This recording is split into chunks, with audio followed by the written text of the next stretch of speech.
اعوذ باللہ من الشیطان الرجیم بسم اللہ الرحمن الرحیم الحمد للہ الذی نور قلوب العارفین بنور معرفتہ واثبت فؤاد انبیائہ واولیائہ بقصص الانبیاء والمرسلین واکمل ایمان المسلمین والمؤمنین بولایت علی امیر المؤمنین علیہ السلام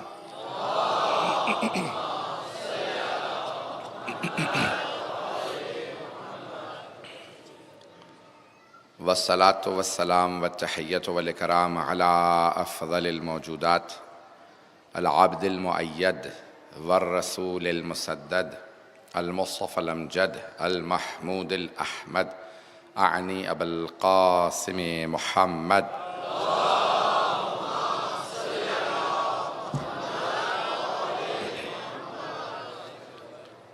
وعلى روحه ونفسه وصهره ووصيه سید الاتقیاء والاسفیاء مولا الموالی امام المتقین علی بن ابی طالب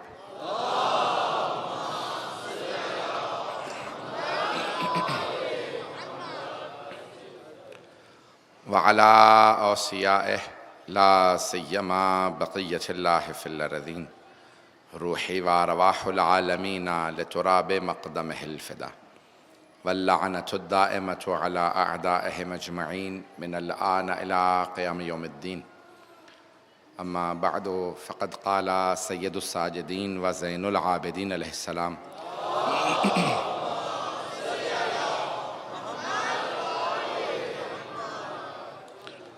اللهم صل على محمد وآله صلوات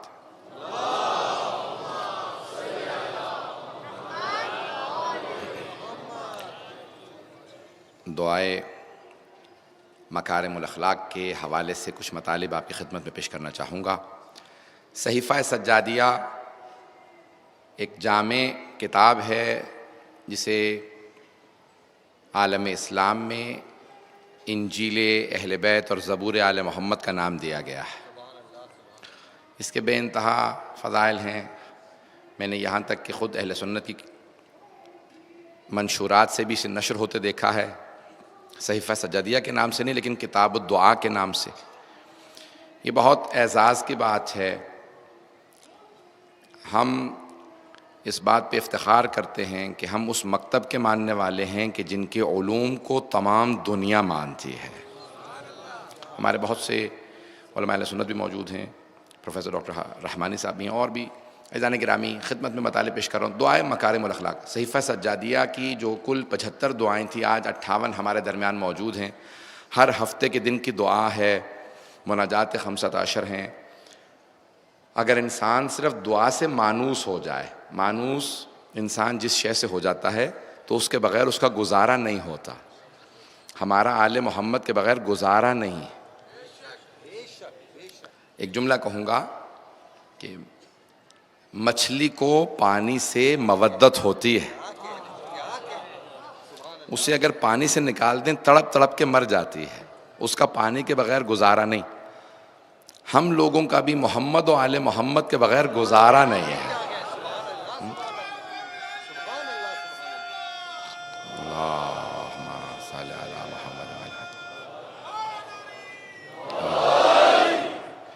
تو عزیزان گرامی اس لیے ان دعاؤں سے مانوس ہوں، کیونکہ یہ تعلیم آل محمد ہے۔ ہم وہ ہیں کہ جو ان کے فرمان کو بھی سنتے ہیں، ان کے ارمان کو بھی۔ تو ہماری زندگیوں کے اندر دعا، قرآن اور دعا دونوں۔ اب عزیزان گرامی علماء کہتے ہیں جب بھی چاہتے ہیں آپ کہ خدا آپ سے کلام کرے تو قرآن پڑھیں، کیونکہ وہ کلام اللہ ہے نا۔ جب آپ چاہیں خدا آپ سے کلام کرے تو قرآن پڑھیں، جب قرآن پڑھ رہے ہیں تو وہ اللہ آپ سے کلام کر رہا ہے۔ اور جب آپ چاہتے ہیں کہ آپ اللہ سے کلام کریں تو دعا پڑھیں۔ بندے کا خدا سے رابطہ دعا کے ذریعے ہے۔ اللہ کا کلام پڑھتے رہیں قرآن کے ذریعے، اور اپنی دعا پڑھتے رہیں تاکہ خالق سے آپ کا بھی رابطہ ہو۔ توجہ تو ہے میرے ساتھ؟ تو دعائیں مکارم الاخلاق حبیب خدا کی حدیث ہے، حدیث نبوی ہے صلی اللہ علیہ وآلہ وسلم کی۔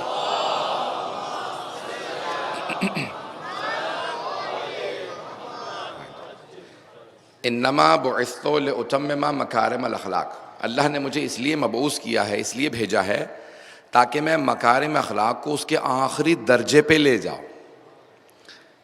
اور یہ دعائے مکارم الاخلاق جو امام سجاد کی ہے، اس میں آپ نے پیش کیا ہے کہ حبیب خدا نے کیا پہنچایا ہے۔ امام نے دعا کے ذریعے بتایا ہے انسان میں کیا صفات ہونی چاہیے، کن خصائص کو اپنے اندر پیدا کریں۔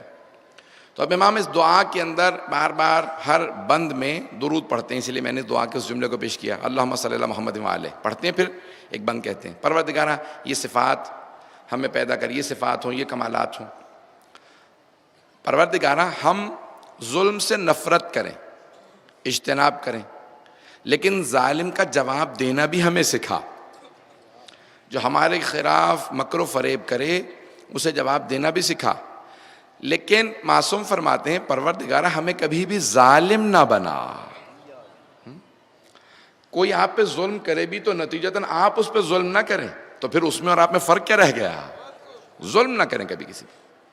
جواب دینے میں اور ظلم کرنے میں بڑا فرق ہے، اگر اس بات کو پہنچا پاؤں۔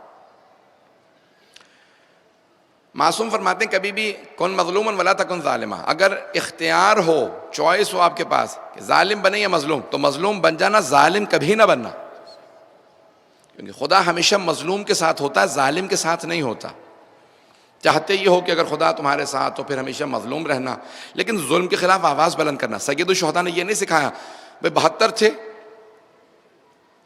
کہتے ہوئے یہ اتنی تعداد میں ہیں، کم سے کم جو لکھا ہے وہ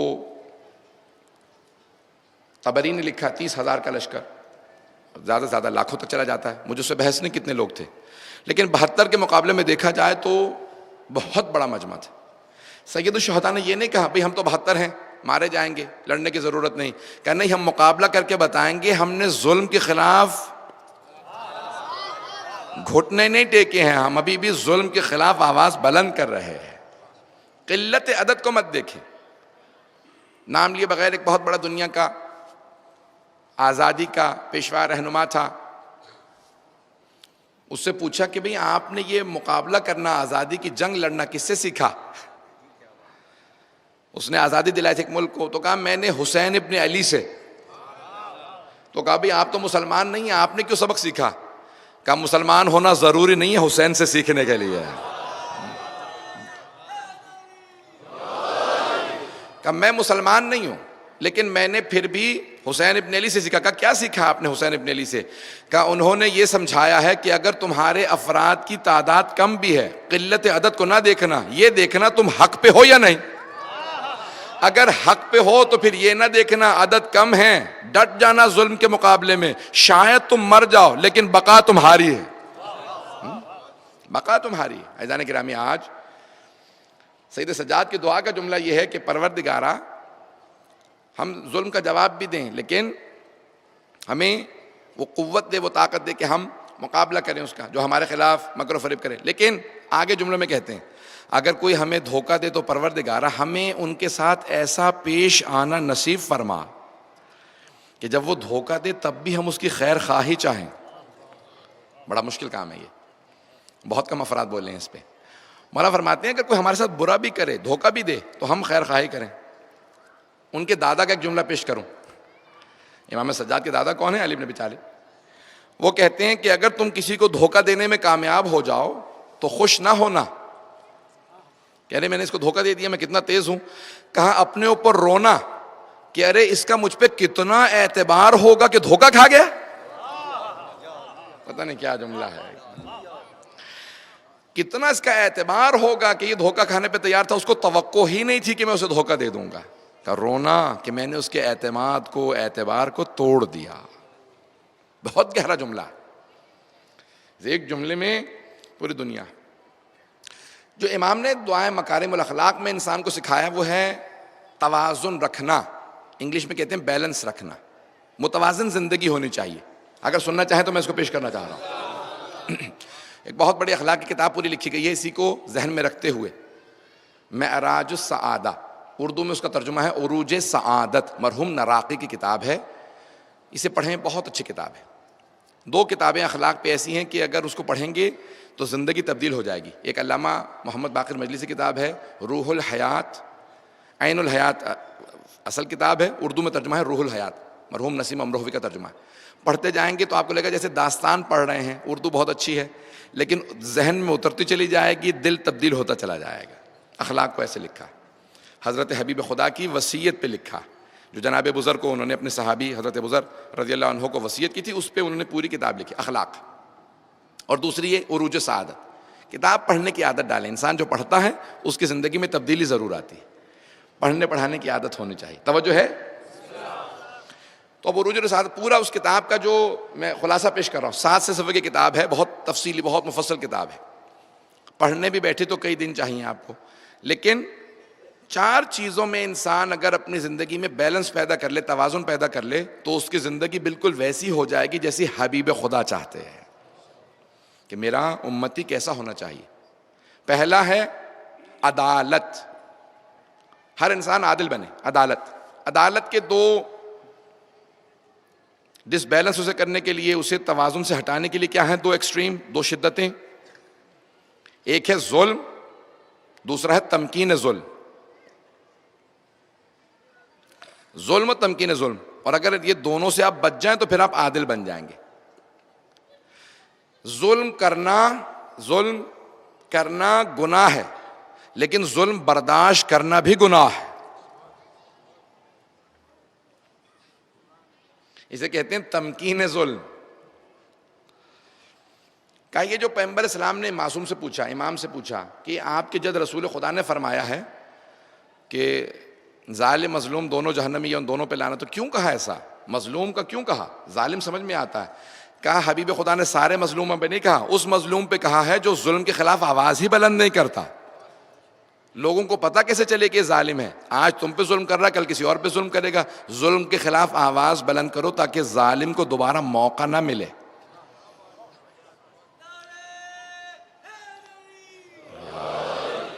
سنیں گے نا عزیزان گرامی؟ اب طبیعتوں کو گرانا گزرے، سخت جملے کہوں گا. تو پہلی چیز ہے عدالت. 4 چیزوں کو پیش کرنا چاہ رہا ہوں. پہلی ہے عدالت. نہ ظالم بنے، نہ تمکین ظلم کریں. اتنا ظلم برداشت اور نہ سہو. حتیٰ گھروں کے اندر ایسا ہوتا ہے، کوئی ظلم کر رہا ہے، آپ بولتے ہی نہیں ہیں، آپ ظالم بنانے میں مدد کر رہے ہیں. جب بولیں گے نہیں تو اسے وہ سمجھ رہا ہے میں سب صحیح ہوں. اور بعض اوقات یہ کہتے ہیں میرے بولنے سے کچھ بھی نہیں ہوگا. یاد رکھیں، ایک نحیف اور کمزور آواز بھی انسان کو سوچنے پہ مجبور کرتی ہے. کمزور آواز بھی، اس لیے بولیں. تو مولا فرماتے ہیں کہ ظلم اور تمکین ظلم دونوں جائز نہیں ہیں. عدالت ضروری ہے. حبیب خدا، عیسائیوں کا پورا فلسفہ یہ ہے کہ حضرت عیسیٰ محبت کے لیے آئے تھے. ان کی پوری دین میں دیکھیں نا تو وہ پورا ہے اٹ روٹیٹس اراؤنڈ لو. ان کا پورا جو دین ہے وہ کہتے ہیں یہ پورا گھومتا ہے محبت کے گرد. اگر آپ کو جناب عیسیٰ سے محبت ہے تو آپ کو سمجھ میں آ جائے گا وہ اللہ کے بیٹے ہیں. عقل نہیں ہونی چاہیے، صرف محبت ہونی چاہیے. ان کا پورا دین یہ ہے. ہمارا بالکل برعکس. محبت میں اتنے نہ بہہ جانا کہ عقل زائل ہو جائے. آل محمد نے کہا ہے کہ جہاں پہ عقل کام نہ کر رہی ہو دوبارہ سوچو کہ انسان سے عقل اور محبت دونوں ساتھ ساتھ چلیں. پتہ نہیں پہنچا پا رہا ہوں یا نہیں. دونوں ساتھ ساتھ چلیں. کہیں پہ بھی ایک اگر اپنی پٹری سے اترے گی تو دونوں چیزوں کے اندر ڈس بیلنس پیدا ہو جائے گا. میں پہنچا پا رہا ہوں یا نہیں پہنچا پا رہا مجھے نہیں معلوم. کوئی بھی آپ کو کوئی چیز پیش کرے، آپ کہیں کہ دونوں چیزوں پہ اس کا پورا اترنا ضروری ہے، محبت بھی اور عقل بھی. حبیب خدا نے نہیں کہا کہ عقل کو ایک طرف رکھ کے پھر مجھے مانو. نہیں، کہا عقل دلیل ہے، اور تم اگر کوئی بھی عقل رکھتا ہوگا وہ محمدی خود بخود بن جائے گا. جو عقل رکھتا ہوگا، اللہم صلی محمد وعجل فرج، جو عقل رکھتا ہوگا وہ اہل بیت علیہ السلام کو ضرور مانے گا. توجہ ہے عزیزان گرامی؟ تو اب یہ معصوم نے فرمایا کہ انسان تمام چیزوں ہمارا ہے کہ رسول اسلام آئے ہیں معاشرے میں عدالت اجتماعی قائم کرنے کے لیے. ہر انسان عادل ہو، گواہ عادل ہو، نماز پڑھانے والا عادل ہو، ہر انسان عادل ہو معاشرے میں. مجھے نہیں معلوم کس حد تک توجہ ہے مجمع کی میرے ساتھ. یہاں تک کہ ایک مکے سے آدمی مدینے آیا، ظہر کا وقت تھا، دیکھنے لگا ساری دکانیں کھلی ہوئی ہیں، سامان رکھے ہوئے ہیں، لیکن نہ دکاندار ہے نہ کوئی گاہک ہے. اس نے آواز دے کے کہا کوئی ہے شہر کے اندر؟ دوسری مرتبہ آواز دی کیا سب مر گئے ہیں؟ کوئی جواب کیوں نہیں دیتا؟ جب پریشان ہو کے حیران کھڑا تھا اتنے میں دیکھا کہ سب لوگ ایک ہی جگہ سے باہر آ رہے ہیں. کہا کیا بات ہے، شور کیوں مچا رہے ہو؟ کہا دکانوں پہ کوئی ہے نہیں. تم لوگ کہاں چلے گئے تھے؟ کہا ظہر کا وقت آ گیا تھا، یہ مسجد نبوی ہے. حبیب خدا نے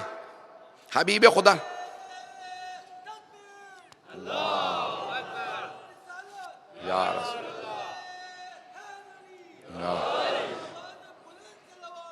اللہم صلی علی محمد. میں نے کل بھی عرض کیا تھا صلوات کو زحمت نہیں رحمت سمجھتے ہوئے پڑھا کیجئے.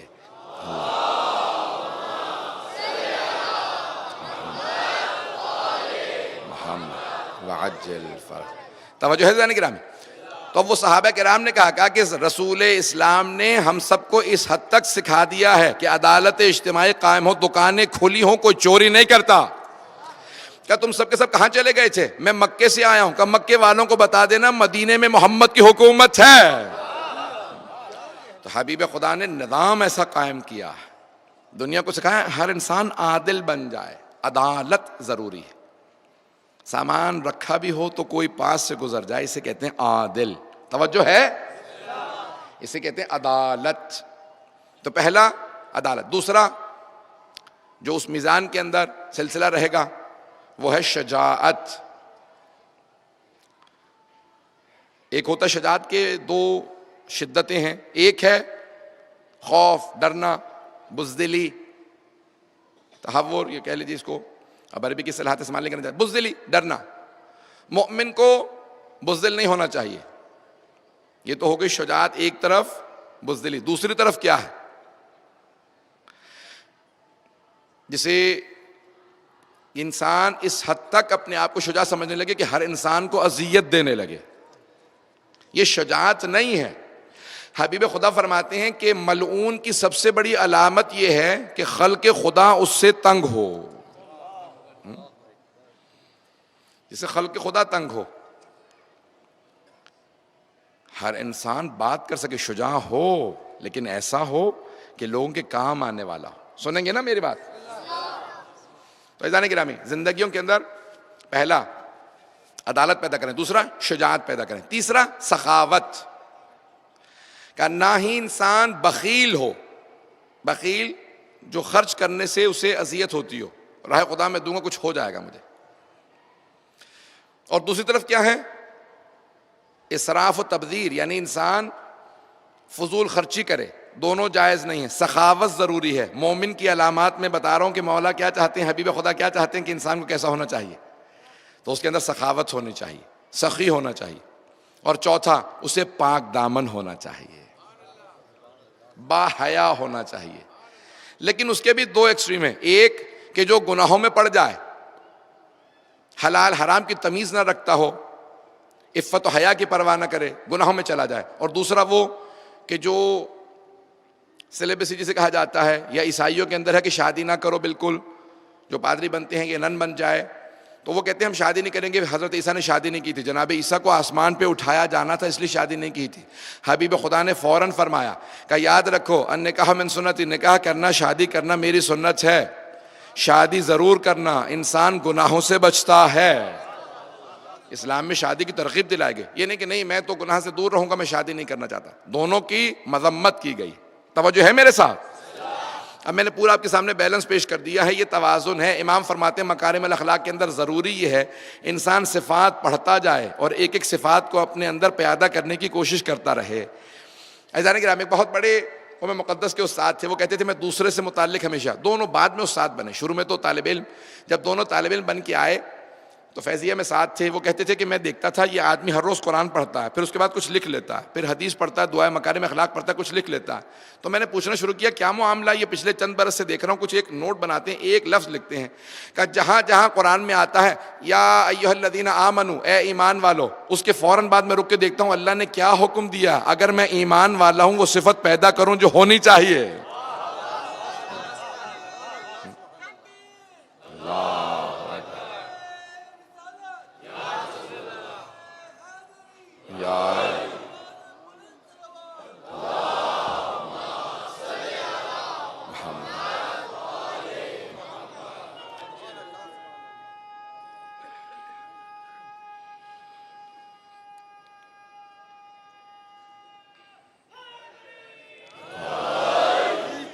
تو عزیزان گرامی، حبیب خدا نے مؤمنین کے کمالات کو عروج پہ پہنچانے کے لیے کہا میں مبعوث کیا گیا.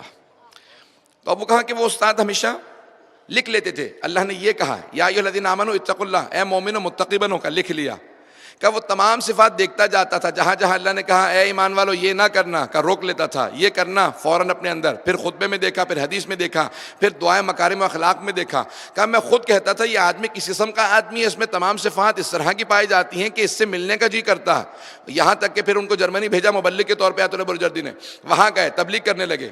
ہزاروں کی تعداد میں انہوں نے لوگ مسلمان کر لیے.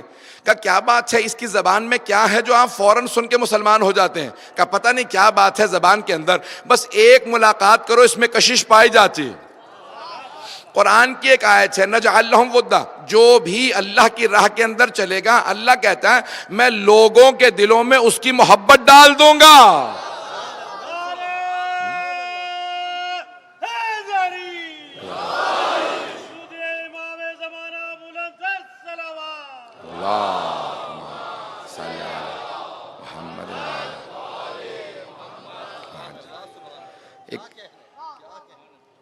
عزیزان گرامی، ایک عام مومن بھی اگر اپنے اندر وہ صفات پیدا کرنے لگے تو وہ محبوب ہو جاتا ہے مخلوق کا.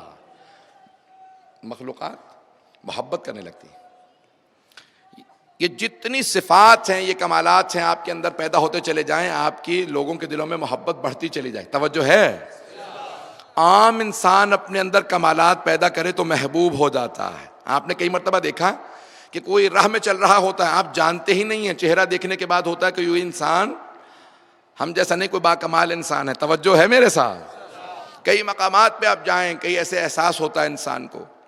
یونیورسٹی میں جائیں، ہم یہاں تبلیغ وغیرہ 100 جگہ پہ جاتے ہیں، تو لوگ خود جب پوچھیں، خود بخود انسان جب اس کو پتہ چلتا جائے کہ مجھ میں کمال ہے تو کہتے ہیں اس کمال کو کھونا مت، اسی کو بڑھاتے چلے جاؤ، صفات پیدا کرتے چلے جاؤ. اپنے آپ کو اتنا با انسان با کمال بنا لیتا ہے. جو عام آدمی ایسا ہو، اپنے آپ کو اتنا با کمال بنا لے جس کو خدا نے نمائندہ بنا کے بھیجا ہو. اب سوچئے ان میں کتنے کمالات ہوں گے. ان کے کمالات ہم سے بہت زیادہ ہیں جنہیں اللہ نے برگزیدہ بنایا ہے، جنہیں اللہ نے چنا ہے. ان کے کمالات ہم سے بھی بہت زیادہ ہیں. اتنے زیادہ ہیں کہ تقابل بھی نہیں ہے. امام فرماتے ہیں اس دعائے مکارم الاخلاق میں یہ صفات ہمارے درمیان پیدا ہو. سنیں گے نا؟ عزیزان گرامی، یہ انسان اپنے اندر کمالات و صفات پیدا کرے کہ انسان دیکھتا چلا جائے. کئی مرتبہ انسان کو پتہ چل جاتا ہے کہ میرے متعلق کسی نے کوئی غیبت کی ہے، برائی کی ہے. اس دعائے مکارم الاخلاق میں امام کہتے ہیں پروردگارا ہمیں اتنی طاقت دے، اگر کوئی ہماری غیبت کرے تو ہم اس کی غیبت نہ کریں، ہم درگزر کریں. امام سے متعلق ملتا ہے کہ آپ کے گھر میں بہت زیادہ خادم تھے، خدمت کرنے والے. تو امام ایک مرتبہ ماہ رمضان آتا تو ادب سکھا رہے ہیں. کہتے ہیں سنو، میں نے تمہیں بلایا تھا، اس موقع پہ آئے تھے وقت پہ؟ کہا نہیں مولا بھول گیا تھا. کہ وہ کام کہا تھا دوسرے سے کہتے کیا تھا؟ کہ نہیں کیا. کہا کہ تم سب کے سب ایک مرتبہ مجھ سے کہو کہ آپ ہمارے آقا ہیں، ہمارے مولا ہیں، ہمیں معاف کر دیجئے. کہا دیکھو جب تم دوسروں کو معاف کرنا سیکھ لو پھر تم خالق سے توقع رکھو جب تم نے کسی کو معاف کیا وہ تمہیں معاف کرے گا.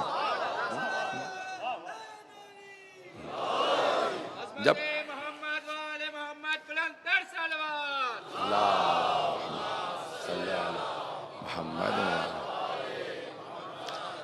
جب انسان دوسروں کو معاف کرنے کی صلاحیت پیدا کر لے پھر وہ خالق سے توقع رکھے کہ خالق اس کے گناہوں کو معاف کرے گا.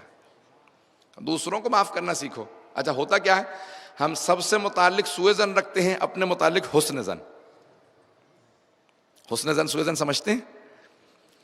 حسن ظن یعنی انسان اپنے متعلق بڑا اچھا سوچتا ہے، میں بہت ہی نیک ہوں، میں تو بہت قابل ہوں، مجھے تو سیکھنے کی ضرورت ہی نہیں ہے، میں سب سے اچھا ہوں. اور دوسرے کا وہ میرے مقابلے کے کہاں ہے، وہ تو مجھ جیسا ہے ہی نہیں، نہ اس کا علم ایسا ہے جیسا میرا ہے، نہ وہ اتنا باتقویٰ ہے، نہ عمل میں اچھا ہے.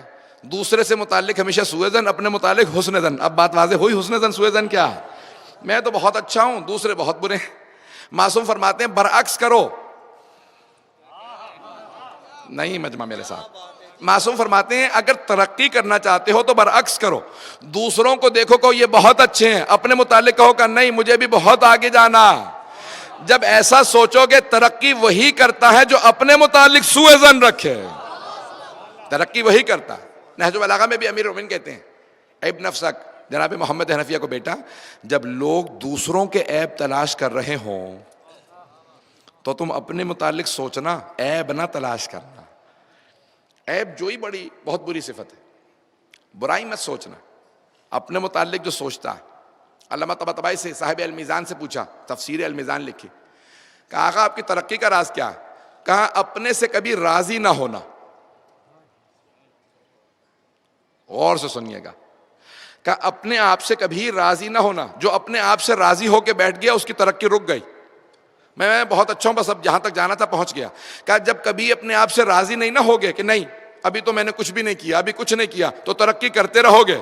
کہ میری ترقی کا راز یہی ہے، میں کبھی اپنے سے راضی نہیں ہوا.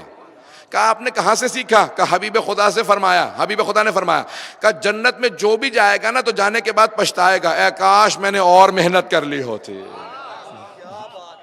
اے کاش میں نے اور محنت کی ہوتی، مجھے جو مقام ملا ہے میں اس سے آگے جا سکتا تھا، اس کا مقام اس سے زیادہ، اس سے زیادہ. کہ جتنا بھی ترقی کر لو گے تم سے بہتر کوئی نہ کوئی مقام ہوگا. اس لیے اپنے سے کبھی راضی نہ ہونا تاکہ ترقی کرتے رہو.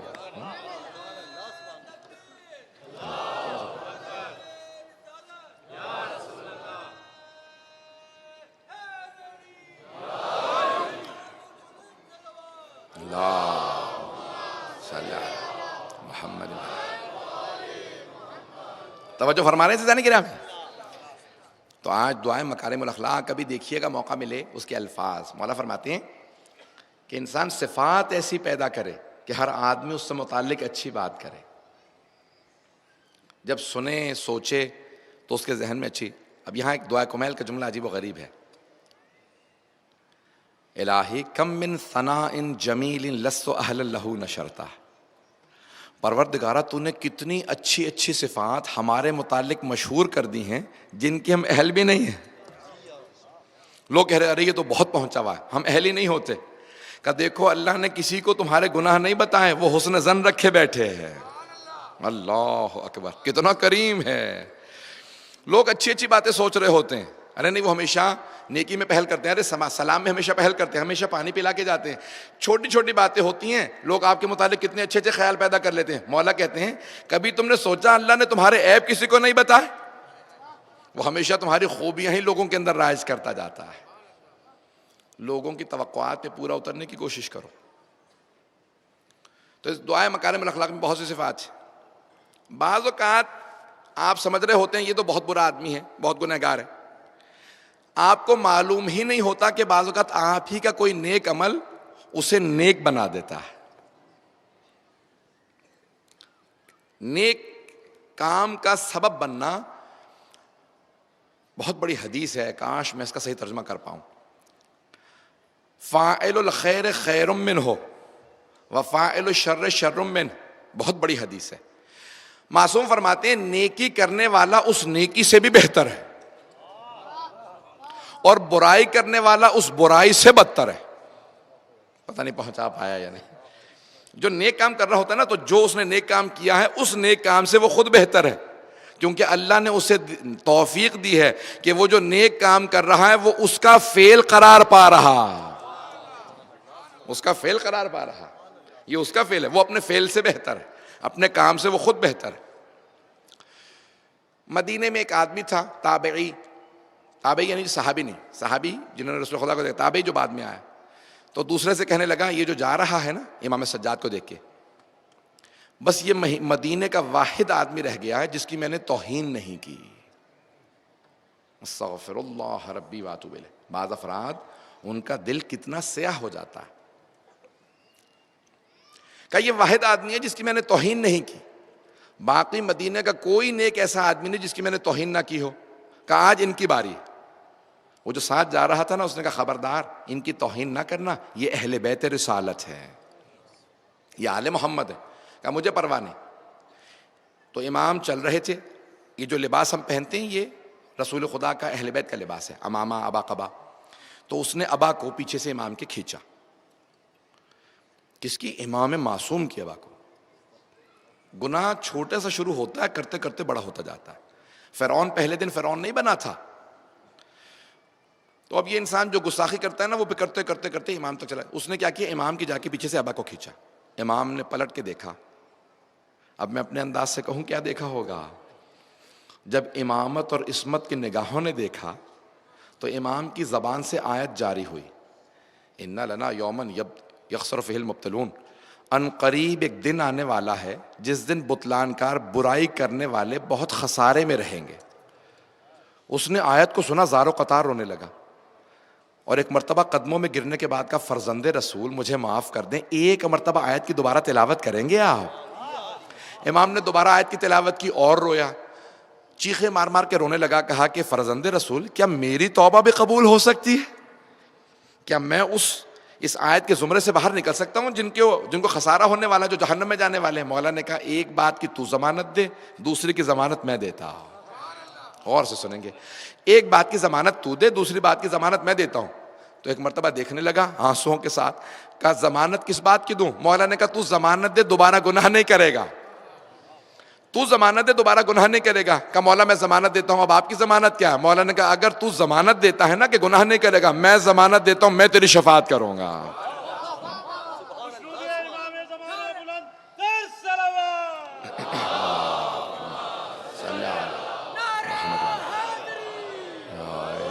توجہ فرما رہے ہیں؟ حضرت علامہ سید علی رضا رضوی، بلند ترین صلوات۔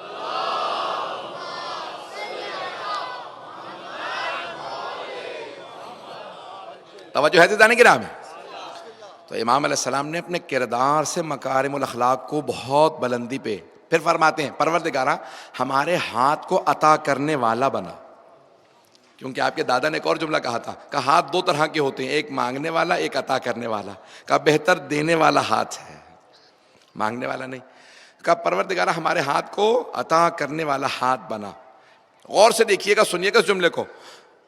مدینے والوں نے سوال کیا، تابعی جو جتنے بھی تھے مدینے میں رہنے والے مسلمان، کہا فرزند رسول یہ کیا معاملہ ہے؟ آپ جب بھی راہ خدا میں کچھ دیتے ہیں کسی سائل کو اپنا ہاتھ چومتے ہیں، ہاتھ کیوں چومتے ہیں؟ کہا تم نے قرآن نہیں پڑھا؟ قرآن میں فرمایا ان اللہ یقبل توبۃ و یاخذ الصدقات، وہ اللہ ہے جو توبہ قبول کرتا ہے اور صدقات کو لیتا ہے۔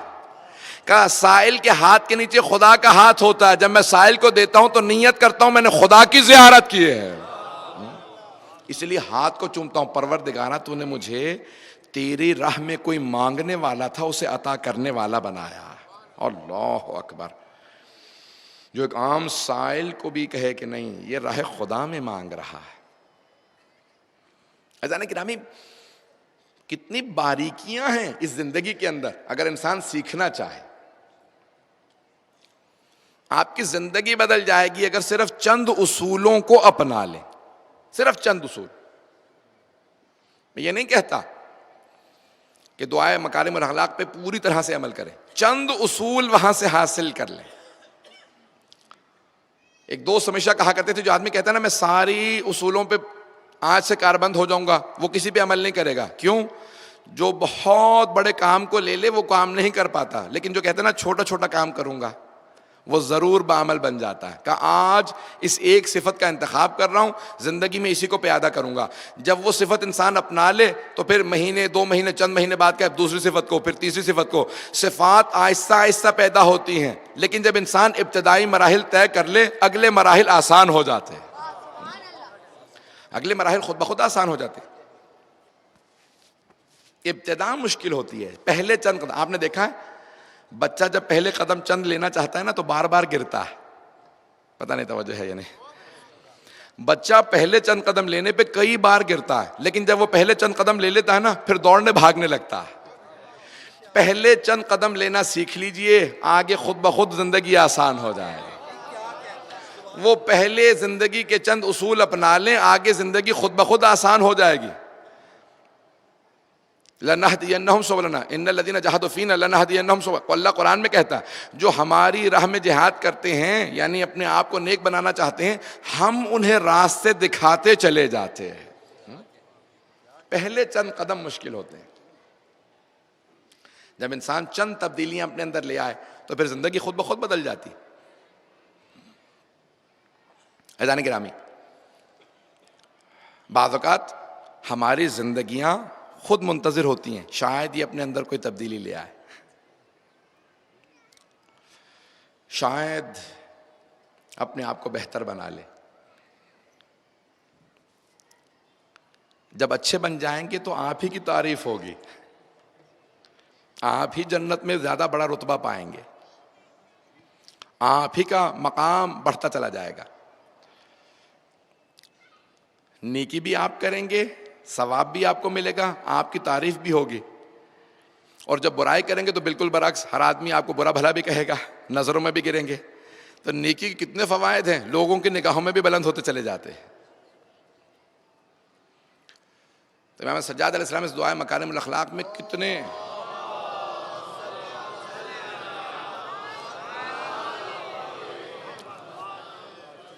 کتنے پہلوؤں کو پیش کرتے ہیں. ایک جملہ پیش کرنا چاہ رہا ہوں کیونکہ آج آپ کی یہاں منسوب ہے جناب حضرت علی اکبر علیہ السلام سے. میں مصائب پہ نہیں آیا, لیکن ایک جملہ ہے ان سے متعلق معصوم کا, جناب سید الشہداء کا. سب اس جملے کو غور سے سنیں گے. اللہم اشہد علی ہؤلاء القوم, پروردگارا ان ظالموں پہ گواہ رہنا, میں نے ان کے مقابلے میں اس جوان کو بھیجا, قد برز الیہم اشبہ الناس برسولک, جو سب سے مشابہ ہیں تیرے رسول سے. میں نے اس دن پیش کیا تھا نا ایک جملہ کہ جناب علی اکبر علیہ السلام ہم شکل پیغمبر تھے. یہ ان کا کمال نہیں تھا, یہ اللہ کا کمال ہے کہ اسے امام حسین سے اتنی محبت تھی کہ کہا حسین آپ کی محبت کی وجہ سے اپنے حبیب کی شبیہ آپ کو دے رہا. پتہ نہیں پاس امام حسین سے اللہ اتنی محبت کرتا تھا کہ میں اپنے حبیب کی شبیہ, میرے حبیب کا ہم شکل ہوگا, اتنا خوبصورت اللہ نے جیسا حبیب خدا کو بنایا کسی کو نہیں, کہ ویسے ہی شبیہ آپ کو دوں گا. لیکن یہ جناب علی اکبر علیہ السلام کا کمال ہے کہ ان کا کردار بھی پیغمبر سے ملتا ہے.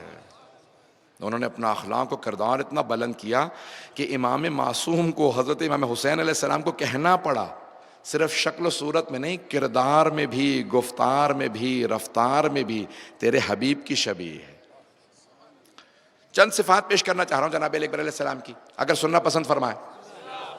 اگر سننا چاہتے ہیں تو جناب علی اکبر کی خوشنودی کے لیے باواز بلند صلوات پڑھیں گے.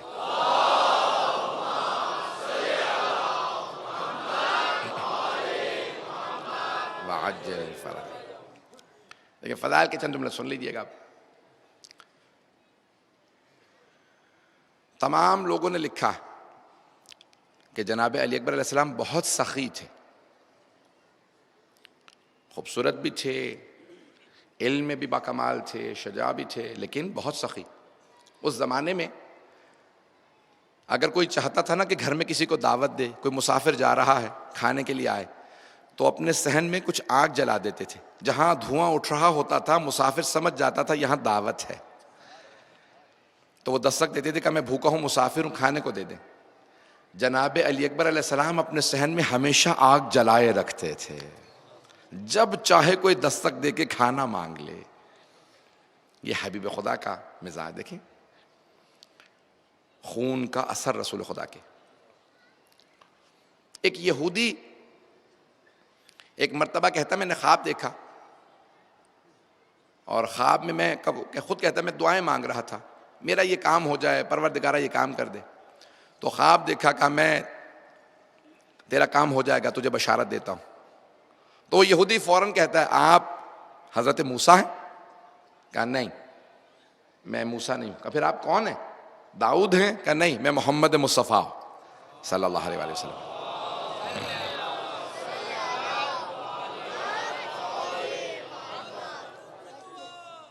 اللہ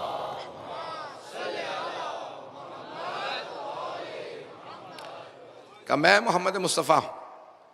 کہ میں نے آپ کو نہیں پکارا تھا, کہ خدا نے کہا کہ تیرا کام, کیونکہ تو نے بہت دل سے مانگا تو تیرا کام ہو جائے گا. مدینے جانا, مدینے میں میرا نواسا ہے, نام حسین ہے, تیرا کام ہو جائے گا. رسول خدا نے متوجہ کیا. یہودی اٹھا بہت پریشان, میں نے مسلمانوں کے نبی کو خواب میں دیکھا. اٹھا مدینے آیا, جیسے ہی مدینے پہنچا آ کے مسلمانوں سے پوچھا کہ بھئی تمہارے کوئی نبی کا نواسا حسین نام سے بھی ہے؟ مسلمانوں نے کہا ہاں نواسا رسول ہے. کہ میں ملنا چاہتا ہوں. جیسے ہی گھر پہنچا امام حسین علیہ السلام کو دیکھا, تشریف فرما ہیں, کچھ لوگ بیٹھے تھے. آیا جیسے ہی دیکھا امام حسین نے کہا رک جا، میرے نانا کو دیکھا ہے نا؟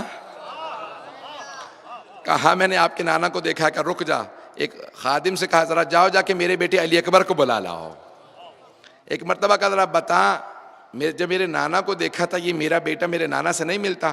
کہا بہت تعجب کی بات ہے، وہ بزرگ تھے، یہ جوان، شکل ایک جیسی ہے۔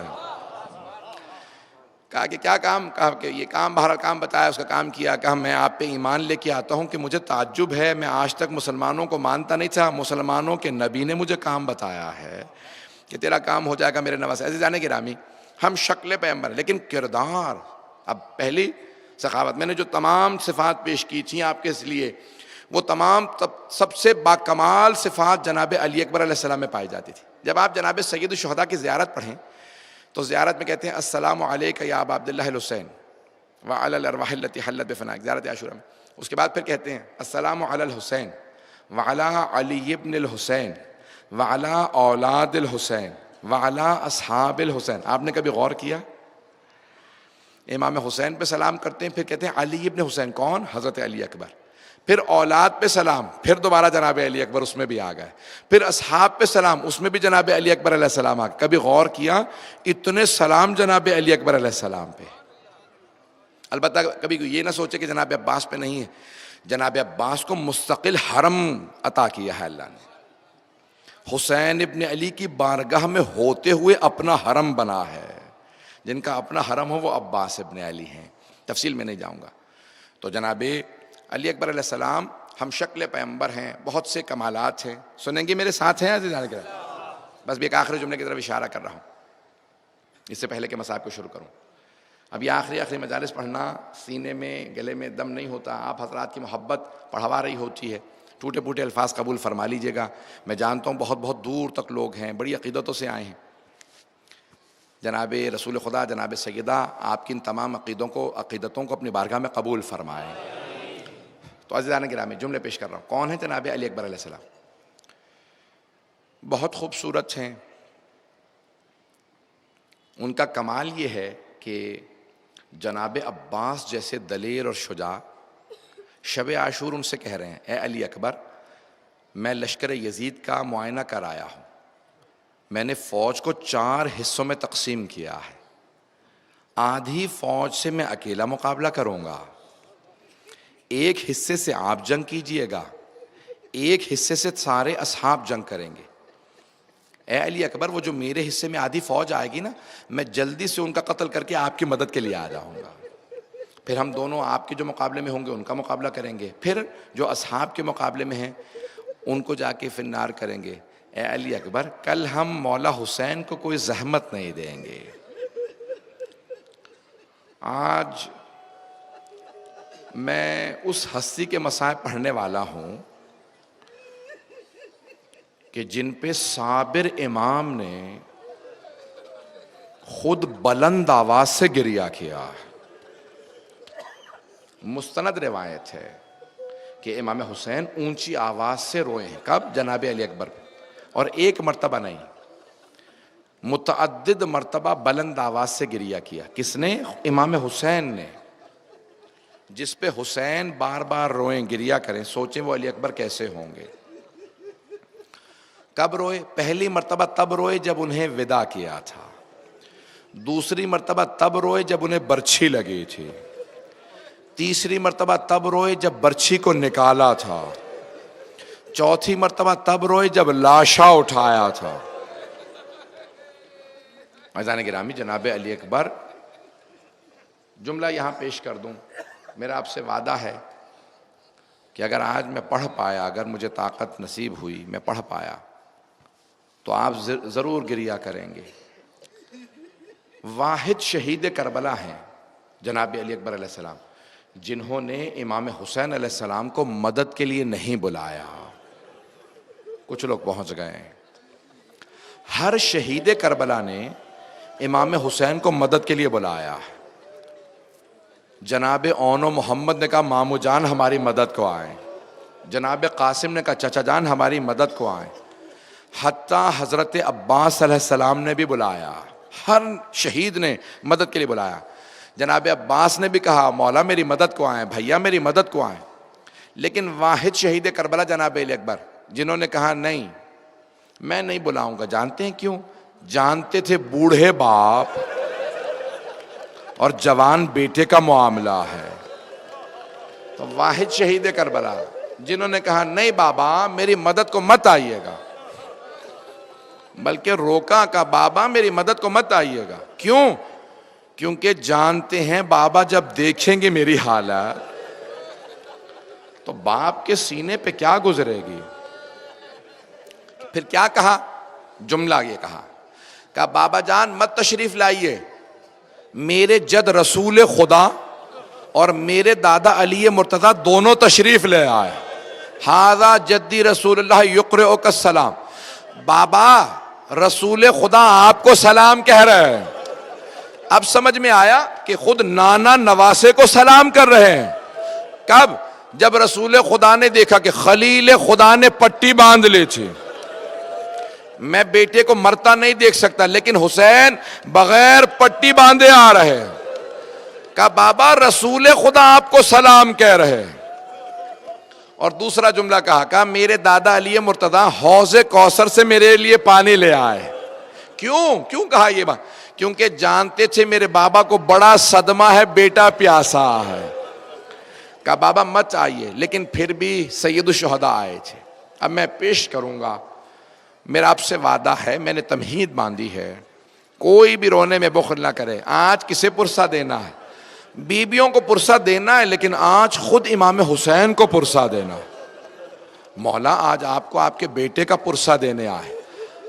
پوری زندگی پورے سال آپ امام حسین کا پرسہ جناب سیدہ کو دیتے ہیں، بی بی آپ کو آپ کے بیٹے کا پرسہ دینے ہیں، لیکن آج امام حسین کو ان کے بیٹے کا پرسہ دیں.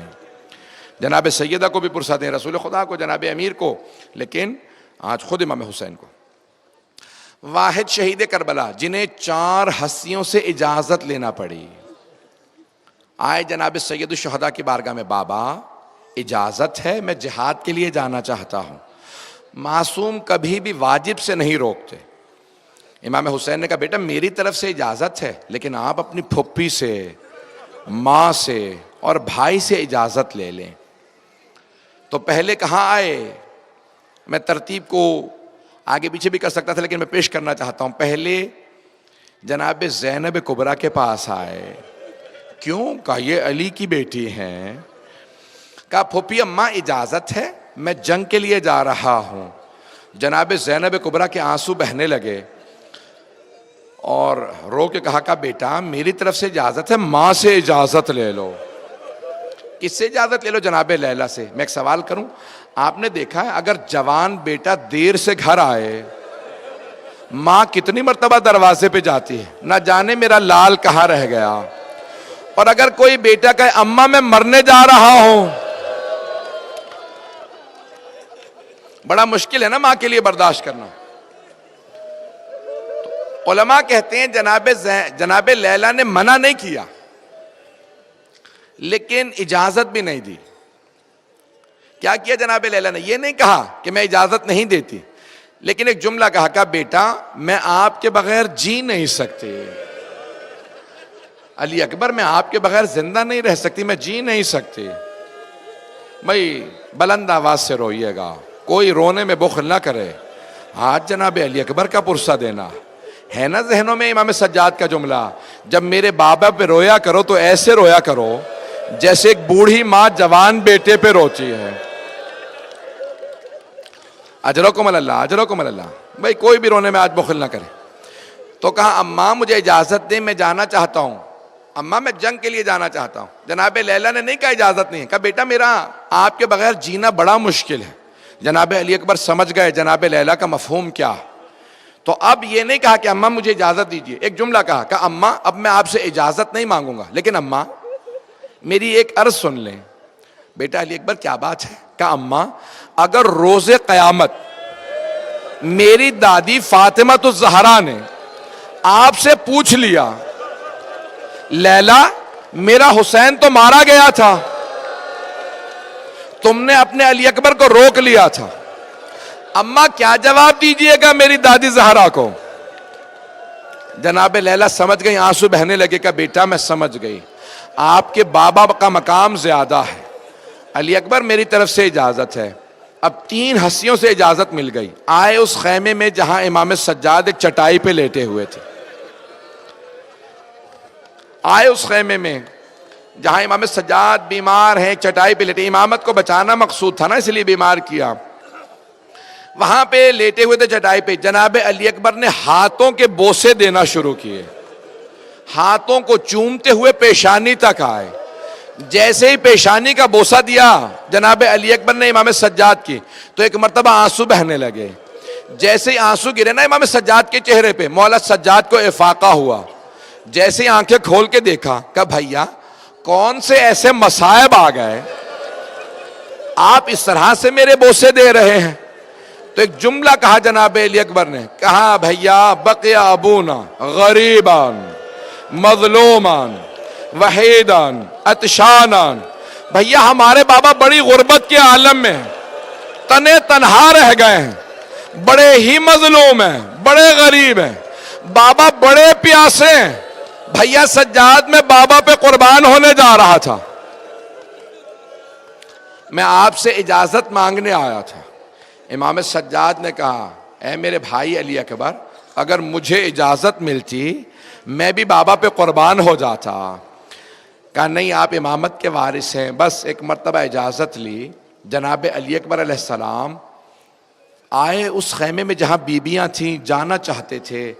اہل سنت کے ایک بہت بڑے مقتل نویس ہیں حمید ابن مسلم یا حمید ابن مسلم، وہ کہتے ہیں کہ میں نے بس ایک ہی ایسا شہید دیکھا، جب وہ خیمے کے اندر گیا تو جتنی مرتبہ آنا چاہتا تھا خیمے کا پردہ اٹھتا تھا پھر گر جاتا تھا، پھر پردہ اٹھتا تھا پھر پردہ گر جاتا تھا، یہاں تک کہ میں نے حسین سے پوچھا معاملہ کیا ہے؟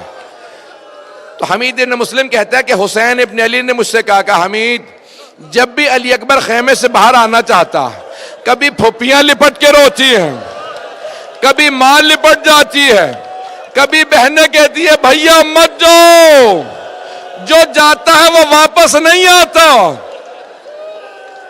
اجرکم اللہ، اجرکم اللہ۔ بھائی کوئی بھی رونے میں بخل نہ کرے، رو کے ایک جملہ کہوں۔ یہاں پہ جناب سید الشہداء خیمے کے اندر گئے، جناب علی اکبر کا بازو تھاما اور کہا بیبیوں سے کہ مت اور گریہ مت کرو، علی اکبر کو آنے دو، باہر لے آئے۔ میں روک کے ایک یہاں روایت پیش کرنا چاہتا ہوں اس سے پہلے کہ میں شہادت پڑھوں۔ جب جناب لیلا حلب میں پہنچی نا، شام میں ایک شہر ہے حلب، آج بھی وہاں 30 سے 40% عیسائی رہتے ہیں، عیسائیوں کا شہر تھا۔ جب بیبیاں وہاں سے گزر رہی تھی نا، اسیروں کا قافلہ جا رہا تھا، شہداء کے سر نیزوں پہ بلند تھے، عیسائیوں کا شہر تھا۔ ایک بوڑھی عیسائی خاتون جناب علی اکبر کے سر کو دیکھتی جا رہی تھی، دیکھتی جا رہی تھی، دیکھتی جا رہی تھی۔ اب ماں کو کون سمجھائے، آپ کے بیٹے کو نظر نہیں لگے گی، یہ شہید ہو چکا، لیکن ماں کا دل تھا۔ جناب لیلا نے اس بوڑھی عیسائی خاتون سے کہا کیا بات ہے، کیوں دیکھ رہی ہو اس سر کو؟ اس بوڑھی عیسائی خاتون نے ایک جملہ کہا بی بی کوئی بات نہیں، میں تو اپنے خدا سے دعا مانگ رہی تھی، پروردگارا اس جوان کے مرنے سے پہلے اس کی ماں مر گئی ہو، ماں نے نہ دیکھا ہو، اتنا خوبصورت جوان ماں نے مرتے ہوئے نہ دیکھا ہو۔ اجرکم اللہ۔ میری طرف دیکھیے گا، میری طرف۔ جب اس بوڑھی خاتون نے کہا نا کہ اس کی ماں نے اسے مرتے ہوئے نہ دیکھا ہو، جانتے جناب لیلا نے کیا کہا؟ رونے لگی، کہا نہیں ماں زندہ۔ اجرکم اللہ۔ بس بھائی میں تمام کر رہا ہوں، میں پوری شہادت نہیں پڑھوں گا اگر آپ اس طرح سے روئیں گے، اگر برداشت نہیں کر سکتے تو پھر میں نہیں پڑھتا۔ سنیں، 2 سے 4 منٹ کی زحمت دوں گا۔ بس بھائی ایک مرتبہ جناب علی اکبر خیمے سے باہر اگر دیکھ سکے میری طرف دیکھیے گا، جناب سید الشہداء نے کہا بیٹا 7 برس کے سن سے آپ سر پہ امامہ باندھ رہے ہیں، دستار باندھ رہے ہیں، بنی ہاشم میں رواج تھا دستار باندھتے تھے۔ کہا بیٹا جب آپ 7 برس کے ہوئے نا، پہلی مرتبہ دستار بندی ہوئی، پھوپھی نے کہا میں دستار باندھوں گی۔ کہا پھر آپ بڑے ہوتے گئے، کبھی ماں نے کہا میں دستار باندھوں گی، کبھی کوئی دستار باندھتا تھا۔ علی اکبر، میں سوچا کرتا تھا کبھی میں بھی علی اکبر کو دستار باندھوں گا۔ بیٹا علی اکبر آج باپ سے دستار بندھوا لو. جناب علی اکبر نے دونوں گھٹنے زمین پہ رکھے, کہا بابا آپ امامہ باندھ دیں, میرے طرف دیکھیے گا. جناب سید الشہداء نے بیٹے کے سر پہ امامہ باندھنا شروع کیا. جب دستار باندھ رہے تھے نا, جناب علی اکبر کے گھٹنے زمین پہ تھے, مولا حسین امامہ باندھتے جاتے تھے, کہتے جاتے تھے انا للہ و انا الیہ راجعون رضا بقضائہ.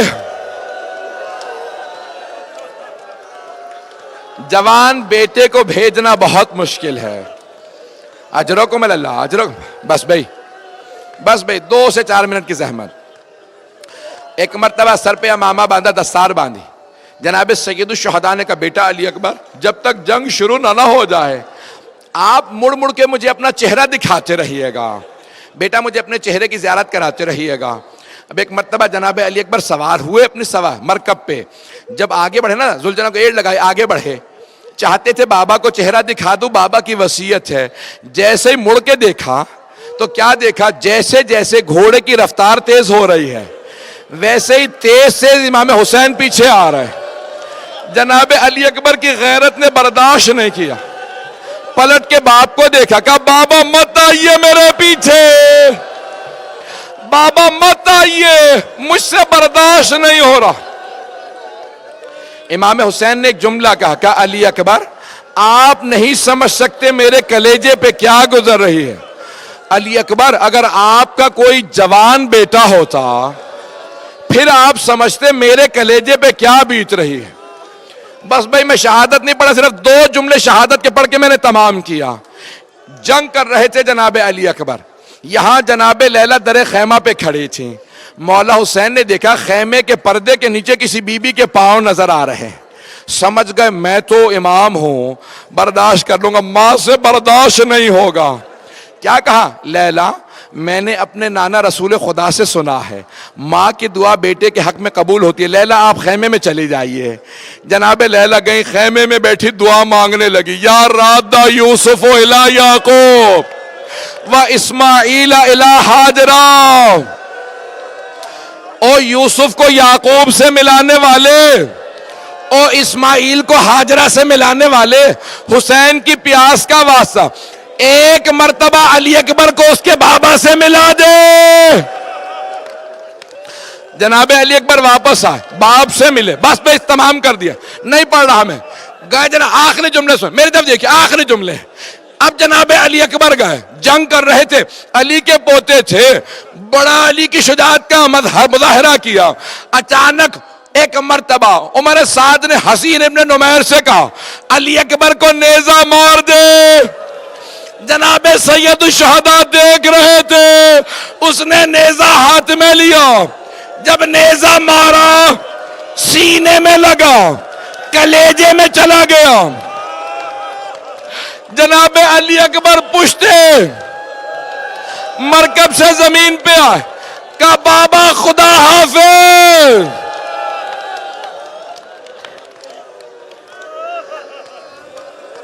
ایک مرتبہ سید الشہداء چلے, شیخ حر عاملی کہتے ہیں جناب سید الشہداء ذوالجناح سے اتر گئے, زمین پہ آئے, کبھی کوہنیاں زمین پہ رکھتے تھے, کبھی اٹھتے تھے, کبھی گرتے تھے, بار بار کہتے تھے یا علی یا علی یا علی. میرے 2-3 بھائی وہاں بے ہوش ہو گئے. میری طرف آخری جملے میں ہاتھ جوڑ کے کہوں گا, علماء کہتے ہیں جناب امام حسین جناب علی اکبر کو بلا رہے تھے, یا علی, یا میں کہتا ہوں نہیں, میرا دل کہتا ہے جناب علی اکبر کو نہیں بلا رہے تھے, نجف والے علی سے کہہ رہے تھے بابا آ جائیے, جوان بیٹے کا لاشا اٹھانا بڑا مشکل ہے.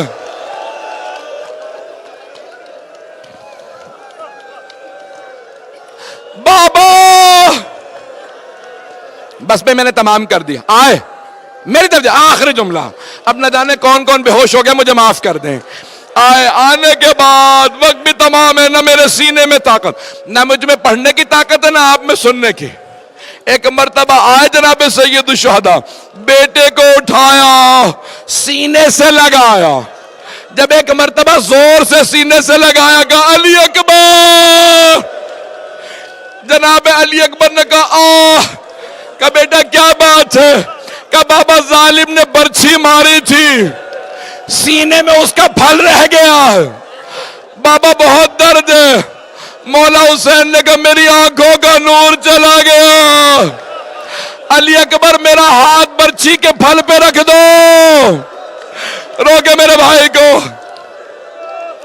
ایک میرے آخری جملہ، مولا حسین نے گھٹنے زمین پہ رکھے، ایک ہاتھ سینے پہ رکھا، دوسرے سے برچھی کو پکڑا، ایک مرتبہ کا بابا، برچھی کو کھینچا، جیسے ہی برچھی کو نکالا کلیجہ ساتھ نکلا، جناب علی اکبر نے ایڑیاں رگڑی، کہا بابا اماں کو سلام کہہ دینا۔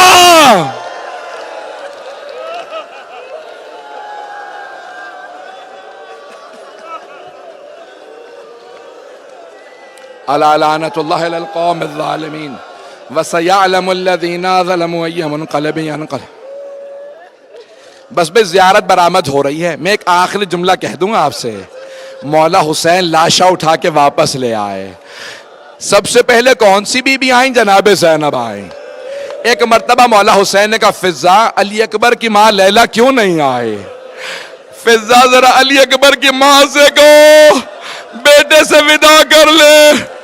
جناب فضا کہتی ہے میں اس خیمے میں گئی جہاں جناب لیلا تھی، میں نے دیکھا لیلا کبھی خیمے کے اس طرف گرتی ہے، کبھی اس طرف گرتی ہے۔ میں نے پوچھا لیلا کیا بات ہے، کیوں نہیں آتی بیٹے کے لاشے پہ؟ کہا فضا مجھے خیمے کا دروازہ نظر نہیں آ رہا، میرا بازو پکڑو، علی اکبر کے پاس۔